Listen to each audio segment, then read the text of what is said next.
ראש הממשלה והקבינט נכנעו לחולשות, נתנו לרגש לנצח את השכל, והחליטו שוב לעשות עוד מאותו דבר, ולצאת למהלך צבאי שתכליתו אינה הכרעה, אלא רק הפעלת לחץ על חמאס, כדי להביא אותו לעסקת חטופים חלקית, תוך אמירה ברורה, שאם חמאס יסכים לעסקה, גם אנחנו נסכים לעצור שוב, לסגת שוב, לאפשר לו להתאושש ולהתחמש שוב, וחוזר חלילה.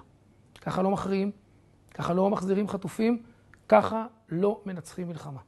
איבדתי את האמון שראש הממשלה יכול ורוצה להוביל את צה"ל לשם. אז מלחמה כדי לנצח עד הסוף, כן, גם אם יש לכך מחירים כבדים. אבל מהלך חלקי, שנועד רק להכניס שוב את חמאס לחדר המשא ומתן בהשפלה לאומית וכניעה לטרור, לא ולא. אדוני ראש הממשלה, לא מאוחר לחזור בך. כנס שוב את הקבינט ותודיע בצורה שאיננה משתמעת לשני פנים שאין יותר עצירות באמצע. שלא תהיה יותר עסקה חלקית. סיפוח של חלקים גדולים מרצועת עזה ופתיחת שעריה להגירה מרצון. רק כך, בעזרת השם, ננצח.